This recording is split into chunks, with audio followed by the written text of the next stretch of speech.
Yo, what's up, everyone? My name is Dolphin. I'm a long-time Apex gamer. I played the game since it came out, and I'm currently the coach for TSM's competitive team. Um, so when I'm watching this video, you probably clicked it because you're wondering what's up. Why certain people are not playing this season. Maybe you see some people liking this season more than others. And I just wanted to share my personal opinion about this season.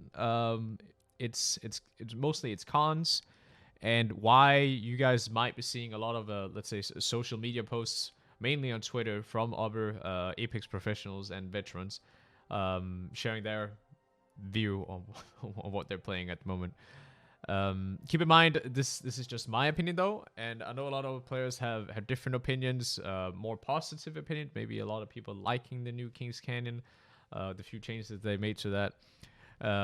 Also, a few full disclaimer, real quick. I'm not that great at YouTube. I'm really not that good, and my editing skills, for that matter, are also really poor. But I just wanted this to be a brief video where I explain the ups and downs of this season of Apex. It's definitely gonna be scuffed, but hopefully the point comes across anyway. I seek to compare King's Canyon with World Sets the best I possibly can. Of course, these are both big maps, and there are thousands of these small micro scenarios that might happen during each game. But the point that I would like to make about this is that King's Canyon is a way more, let's say, predictable map if you compare with World's Edge. And at the end of the day, this is one of the reasons why I play Battle Royale. I play Battle Royale because it's kind of a renewed experience every time I'm playing. I click play and I play with my friends. I play solo. And I drop, you drop in, you have really nice combat, and it feels renewed. You're playing on different spots of the map. Maybe you're playing different legends, maybe you're playing different loadouts, and it doesn't feel it doesn't feel the same. I can't predict exactly what's gonna happen in the map I'm playing, but that is one of the issues that I have with King's Canyon, is that I can almost exactly predict what is going to happen in a match of King's Canyon, whether it's a normal games or if it's ranked games.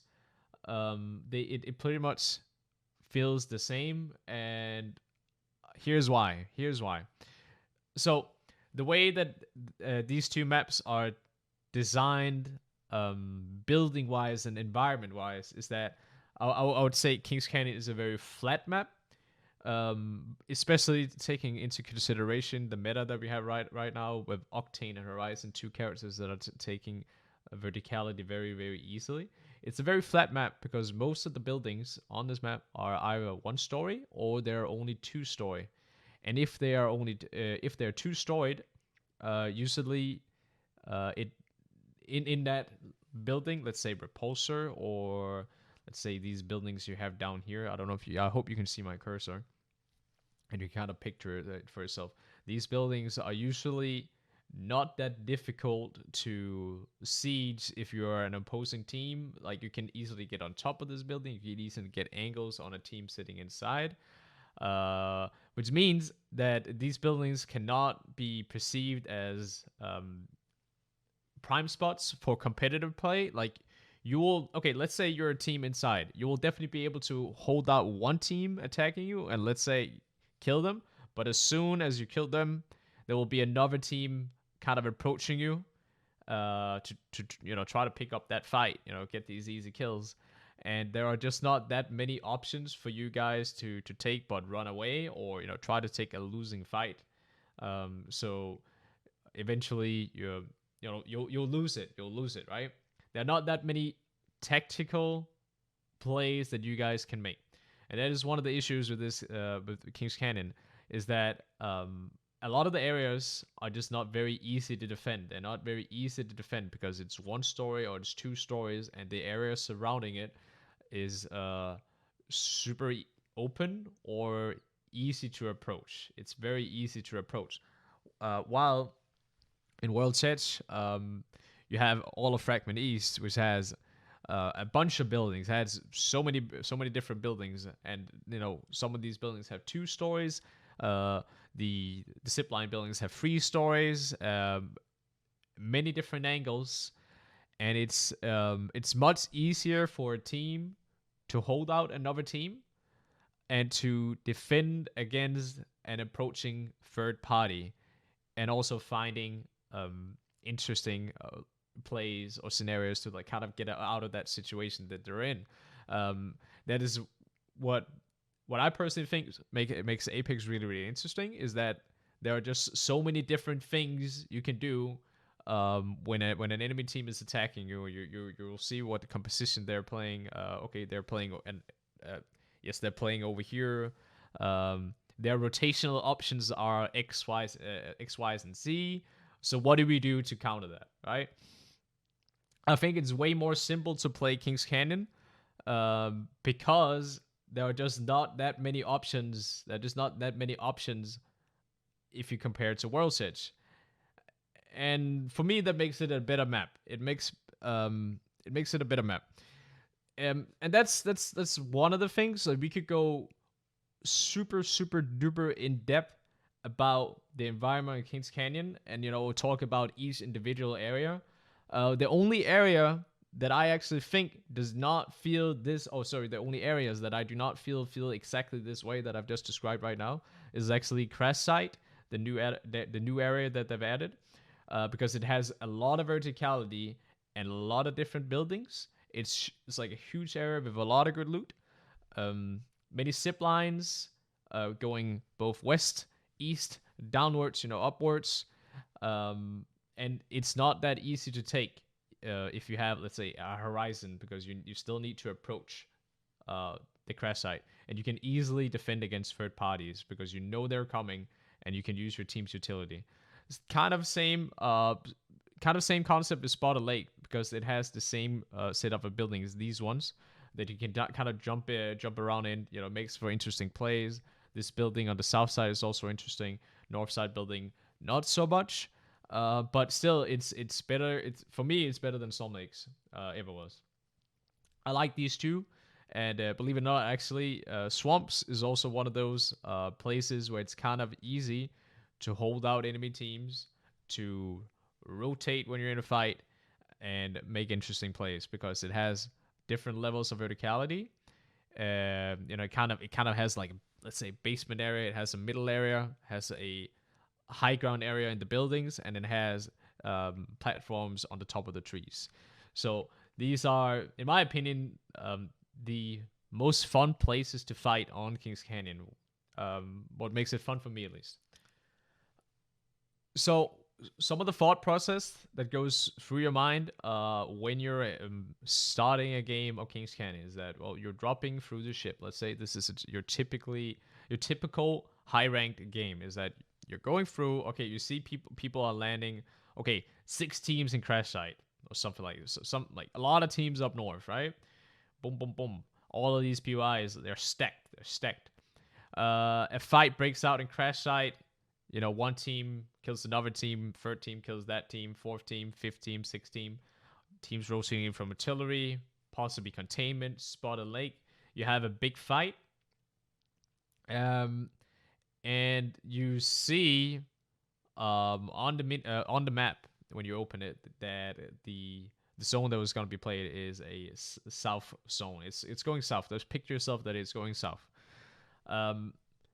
If you dropped anywhere else on the map, let's say Rig or a Gauntlet, if you're uncontested, you can kind of predict where people are going to move. Okay, a lot of teams dropped up north. Possibly we're going to get a big fight here in the choke from the surviving teams, in the choke point here in the middle. Maybe even Cades, because some team is going to sit up in Cades, creating like this big queue of people try to move south. Or, maybe somewhere around the Rivertown area. I think it's very typical for teams to kind of meet up in the middle here, this middle area, and take fights. The fights here are usually pretty fast because it's a very very simple designed area. They're not very complicated. A team will go in, Jibby bubbles will go down. There's Jibby ults. Um, One team takes another. Oh, we're getting third party. Get out. Oh, but here comes the fourth party to third party. sorry, to kill the third party, and we survived. And so you guys can probably picture yourself these scenarios because you've experienced them so many times by now. But depending on my point, just being depending on the movement on the zone, where it's going northeast, southwest, southeast, northwest, you typically find one big soup of teams just meeting in one place, killing each other, either here, down the river town. If it's a southward sound, so it's a south zone, or let's say the plane flew from the southwest side and up to northeast, and a lot of teams dropped in this area. Well, then this area is an absolute cluster of teams fighting. It's very open, so you can see enemies approaching. When you see enemies approaching, you try to shoot at them to hold them away. People hear gunshots, and they rush to the area. And all of a sudden, you just have a million teams in this area, and the whole lobby just clears out very very fast. So a lot of times this makes for very very uninteresting end games, in my opinion, because a typical rank lobby is almost over at, let's say, zone 4, and then it doesn't go to the end game. Even though I actually think Kings Canyon has some very very interesting end games, at the same quality of World's Edge sometimes, but World's Edge is still better in that aspect, in my opinion. But that is one of the issues as well. Kings Canyon is it's a smaller map than World's Edge, not much smaller, but a lot of these point of interest, especially down in the south, up here, they're very very close to each other, and it's incredibly easy for teams to cover the distance needed to third party another team. It does make the early game stage of Apex on Kings Canyon very interesting. Sometimes you'll drop in Gauntlet, you'll finally you fought off the other team that was there.